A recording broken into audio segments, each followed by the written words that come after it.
Welcome. You're listening to Latin Waves with your hosts, Sylvia and Stuart Richardson. Latin Waves is more than just hot rhythms. This is a show about community, about creating a culture that is inclusive and based on fairness. Because everyone deserves dignity, respect, and has something to contribute. A new world is possible, and it all starts with us. You are listening to Latin Waves. I'm your host, Sylvia Richardson. I am delighted to be joined by author and journalist BRANDI MORIN. She is the author of Our Voice of Fire, a memoir of a warrior rising. BRANDI is also an award-winning Cree, Iroquois, French multimedia journalist from Treaty 6 territory in Alberta. Among her many awards over a decade of recording on Indigenous oppression in North America, she has won 2 National Native American Journalism Awards in 2022 for her work in Jazeera English. I am so delighted to have you with us. Thank you so much for joining us. Oh, Tanse, it's a pleasure to be here, Sylvia. Thank you. Many people listen to the news and hope that the news will tell us stories that are really important. And, we have had over 2 years of constant fear about pandemic. But in the midst of all this, many things are happening. We have had war against the Wet'suwet'en people here in Turtle Island, in what we call British Columbia, unceded territory of the Wet'suwet'en people. They're being under war, in the midst of pandemic. In the midst of pandemic, we've had women disappear and murder. And I wonder, how have you, as a journalist, been reading this time, and what's important for us to know, to pay attention right now? In the past, couple of years of the pandemic, it's been a, uncertain and, chaotic and frightening time for, the world. However, when it comes to the stories that I cover as a journalist, which is regarding Indigenous human rights and human rights violations, it's the status quo in regards to the apathy and the indifference that mainstream society continues to perpetuate, which in turn perpetuates the continued violence, that our people are experiencing. And I try in my work, to push forward these stories as much as possible. And that's why I left, the Canadian Broadcasting Corporation when I was working there, the CBC and others, to branch out and become a freelancer, because I wanted these stories to get beyond the borders of so-called Canada and to the world, in the hopes that the world would really start to learn about the different atrocities that are happening here, because Canada really has this facade that it's a just and, champion of human rights country, but that only applies, if you are mostly a white, settler Canadian citizen. It doesn't apply to Indigenous or BIPOC, populations. And so, our people are literally, dealing with trauma after trauma, and our women and girls and even our men are living through, a genocide against their lives. Our people are being murdered and being taken in what they call the missing and murdered Indigenous women and girls and Two-Spirit genocide. And it hasn't slowed down. And so when you say, how am I transversing that? I'm working hard to bring this, out of the veil of this facade, of the veil of, darkness. And you mentioned that I had, won these Native American Journalism Association awards. And I also won one of the highest awards for journalism in the awards this year, which is the Edward R Murrow Award. That was specifically for covering missing and murdered Indigenous women and girls. And I went to New York City and I accepted that proudly, and not for myself, but because of the urgent need for these stories to be taken in, by the world in order to help stop this genocide. And so, we just keep pushing. And I think that we are making headway slowly. We had the graves of our children that were unveiled to the world, a year and a half ago, and um, the world acted shocked that this was going on here in this country. But I really think that that helped open the door more for an international audience to really, see what's going on. And I think that the state and all of the different systems that, are contributing, to these inequality and this violence, this colonial based system, I think that they are, starting to, feel that pressure. One of the interesting stories that we've covered is that of Indigenous children who survive residential schools. And many people don't realize that the schools were open for 150 years, that the last one only closed in 1996, and that Mm-hmm. the countless numbers of people who have come forward about sexual assault, of abuse, of the children that die trying to escape the schools, and the trauma that that endures. Like now we know that trauma affects Mm-hmm. not just you, but also your progeny, right? It affects your cells. Yeah. It changes who you are. And on top of that, we are asked to heal. But in order to heal, what we know is that you need safety. You need a space that feels Mm. safe.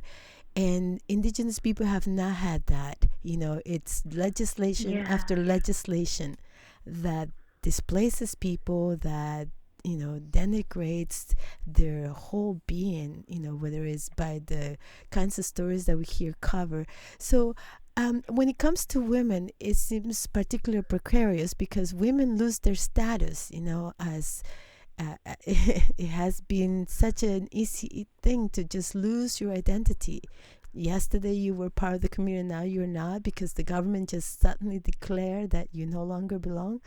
Can you talk about how does this make not only the precarity of women, but also the Mm. susceptibility to them being exposed to violence and crimes such as the serial killer that's on the loose?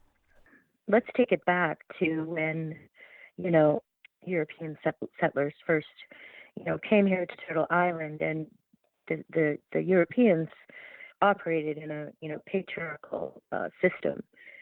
Many, if not most, of the indigenous tribal nations here operated via a matriarchal system, and the decision making and um, the leadership of the different communities were equal between men and women. And when settlers came here, they imposed their patriarchal ideologies onto the indigenous tribes, and stripped that power from indigenous women and girls, because our people were heavily oppressed and herded onto concentration camps called reservations, and given rations of food, and then having their children, stolen from them to attend these houses of horrors called residential schools. And if families tried to intervene, they were literally threatened with arrest and jailed.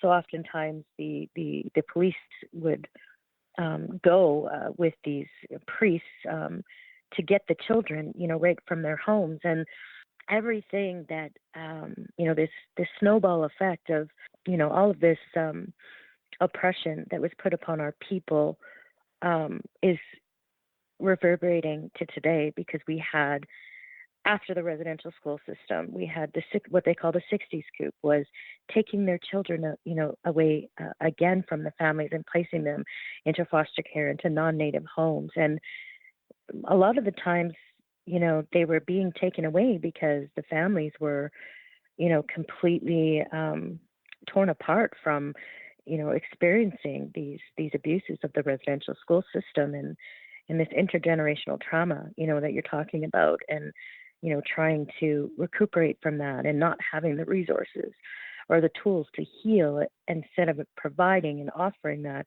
the children were taken. And then we have the continued violence, right, from the police that started way back then that continue to target our people. And interestingly, or actually ironically, the majority of women that are in the prison systems in this country are Indigenous women. And in fact, Indigenous women make up more of the population in the prison system than Indigenous men.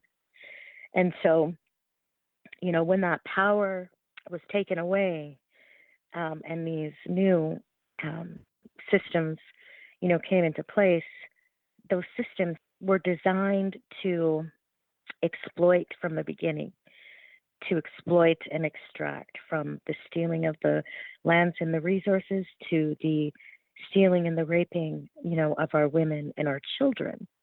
And all of this is very much connected to what is going on today, because you had the continual degradation and the disposability of our women that is so systemic, in all of the systems and all of the mindsets of this country, that this has contributed to this genocide that has been going on for years, and that the numbers are not like slowing down. It's absolutely insane. And so you have to understand, from a broader context, how it's all of these different things are connected, but our women are stepping back in to their power and their place, returning to those matriarchal systems of leadership and community. And we're starting to see that, which brings me, hope for the situation that we're in. There is so much lost in the language, and when we think of language, I often think about worlds. In so many ways, learning English was a way into a world I could have known otherwise. And it's the same for, English is not my first language, it's actually my third language.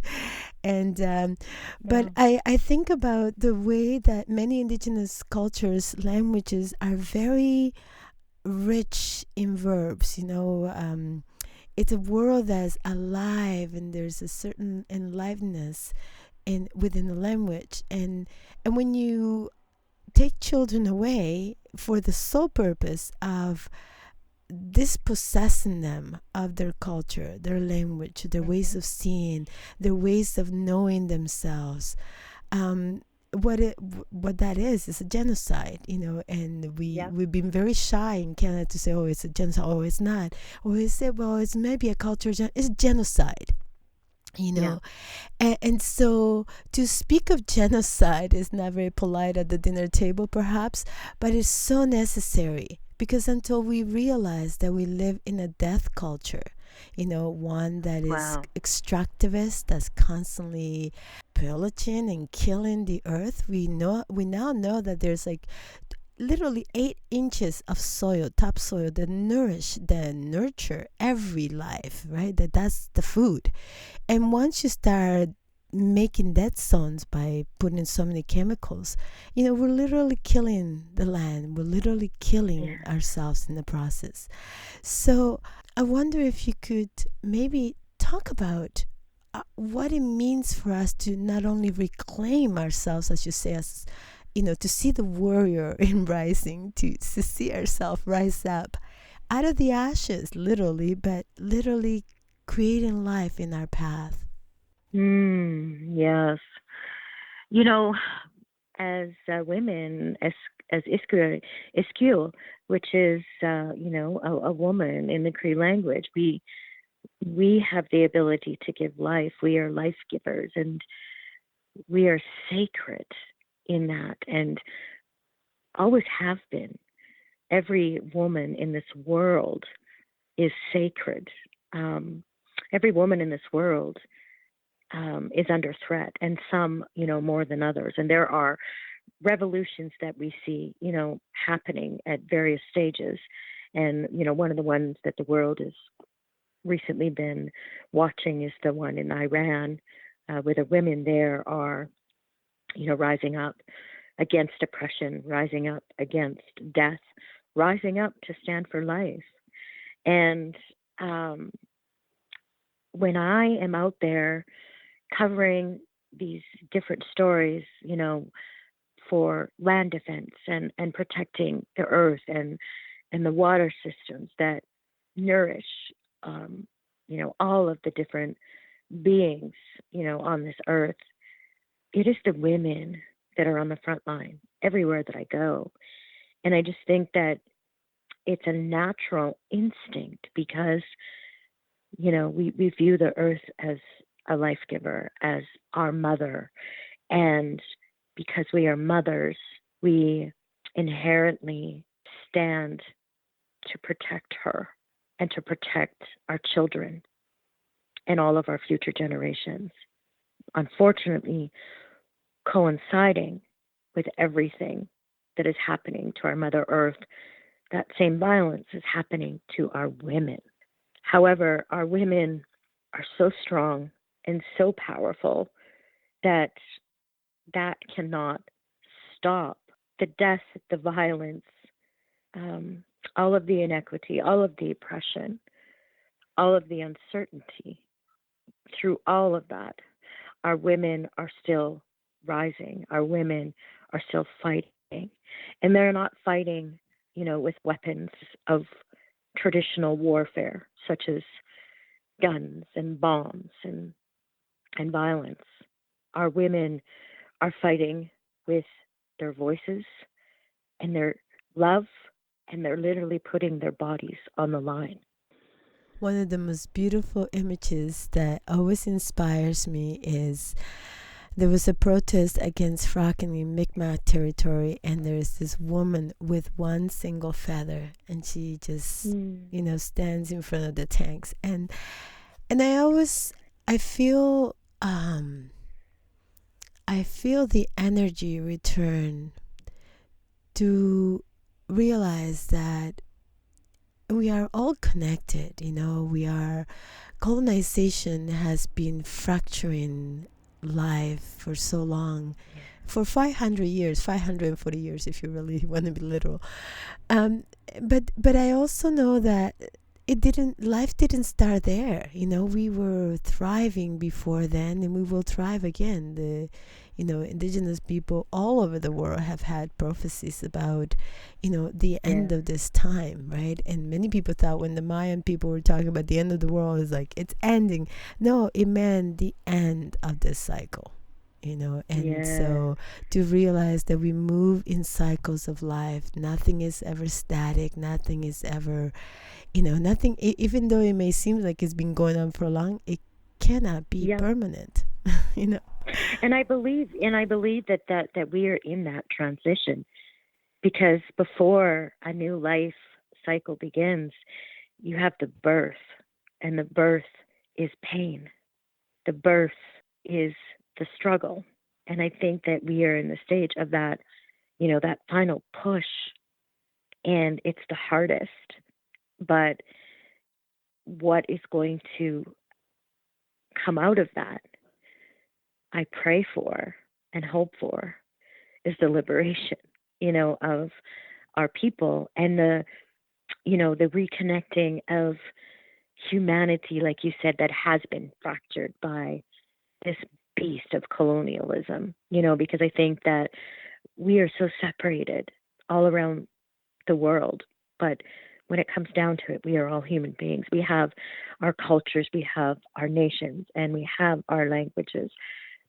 But we are all connected. And I think that was a goal of colonialism, to create that disconnect and to divert away from a lot of those connections and what really matters. And what matters is our connections, to the life sources, on this earth, and, different things like that. But I mean, it's excruciating at times. I'm involved in this work on a continual basis, and I'm, witness to the constant impacts and tragedy that our people are experiencing, but when we put it in the viewpoint of, this new life cycle that our people, have believed and prophesied about is on the horizon, it makes it a lot more easier to try, to endure. And I just pray that all of humanity would come together in this, and that, this control and the deception of, all of this colonization would be completely shattered, and that we could come, back into our own.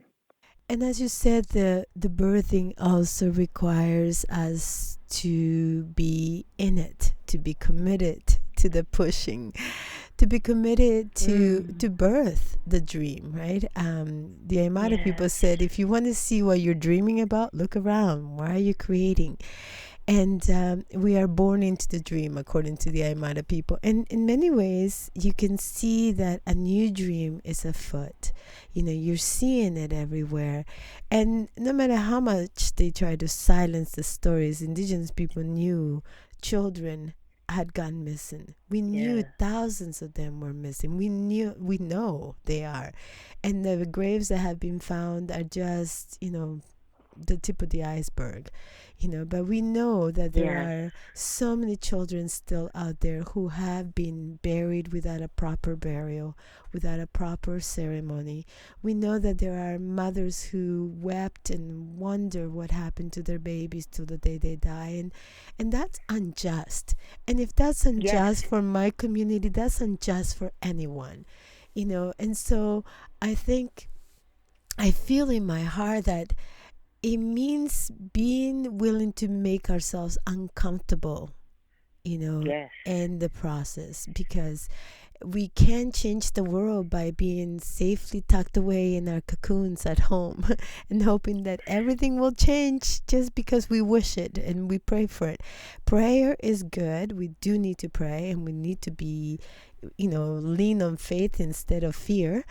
And yet, Yes. we also need to be present. We also need to show up.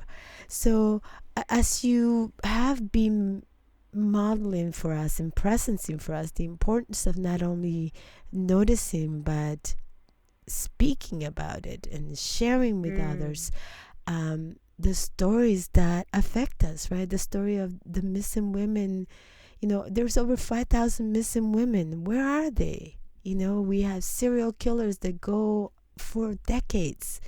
And Yes. even though the police knew about it, the victims were not arrested for over a decade. They were murdering people Mm. and nothing happened. And now, we have another serial killer in Winnipeg. And, where the idea that I want you to talk about the response the city had for why, Yeah. yeah, they released it, they stopped searching. Yeah. So the police, the Winnipeg police, um, told the families of the two women that they believed were in one of the landfills that they believed it was not feasible, that too much time had passed, and there were a number of different barriers, such as tons of different clay and different things mixed into the garbage, that they believed that they wouldn't be successful in finding their remains. But these families, and particularly the two daughters of Morgan Harris, who was 39, who was a victim of this serial killer, whom I will not give the honor of saying his name. They, within days of learning that their mother was slaughtered, and the day after that the police told them that they would not search the landfill for her, they are 20 and 21 years old, and they went straight to Ottawa, and they went straight to Parliament Hill and demanded that the federal government step in to help to provide the resources and to pressure the Winnipeg police to find their mothers, to bring them home, and to do whatever it takes. And their pleas, which are horrendous, that they had to do this in front of international media to plead for the remains of their mother. They created enough of an uproar for the feds to, offer the support, and for the Winnipeg police to, in turn, work with the city of Winnipeg to shut the landfill down temporarily while they consider what their options are. That doesn't mean that they're going to search, but there's been experts that have said that it could be feasible. There are cadaver dogs. By the way, these dogs are being used across the country in various communities to sniff out the remains of Indigenous children that died in residential schools. And, some of them are decades and decades old, and they are trained to actually even, sniff out the most minute smell of bones. And so these families and these girls are not taking no for an answer. And many have said, what kind of a message does this send to the world about the value of our women, and to killers that are stalking our women, that they can just take them out and leave them in a landfill, and nobody is going to search for them. And so it does tell you a lot, and a lot of people wonder, if they were white women, if they were wealthy people, would the police, put in that effort and resources to search for them? So I think that there's just a lot of,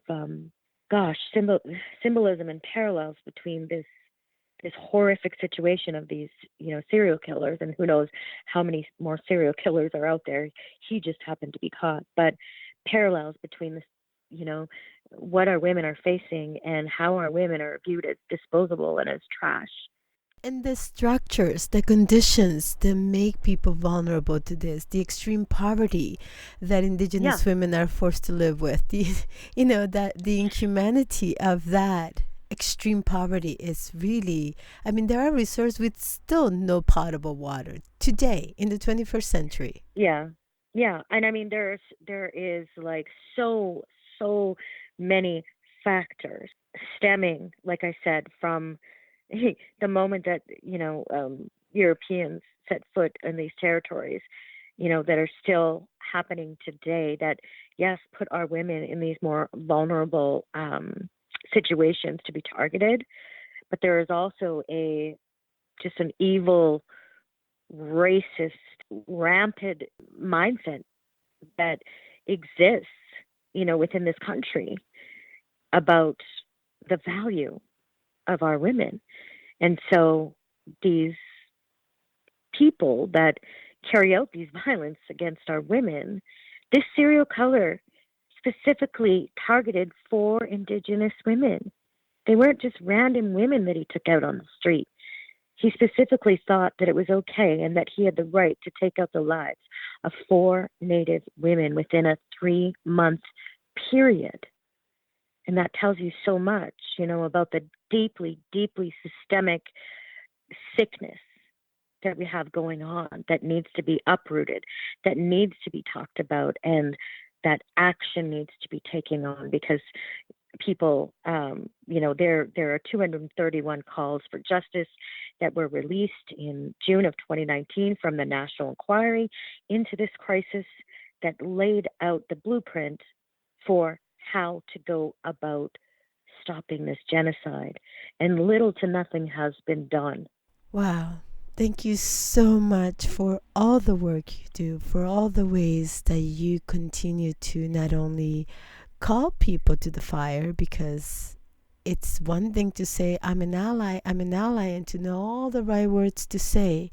And it's another one to be a co conspirator against the empire. Yeah, well, the thing is, I mean, I, people often say to me, like, it's not as often anymore, thank God, but I have been told by other journalists or, different people in the industry saying, well, like, you can't tell these stories, you're Indigenous, or, you can't be, attached or involved. And I say to them, well, you know what, like, I absolutely am involved when it comes to these human rights violations. There's no, other side.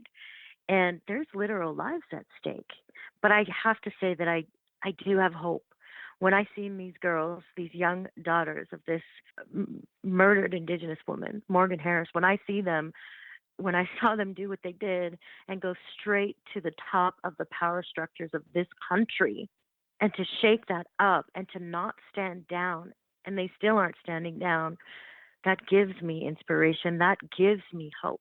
And the hope is in our people. The hope is in the people. The hope is in the women. Morgan's daughter said, Cambria, she said, the fire has been lit and no one is going to put it out. And that Hi, is, hi. yes, yes.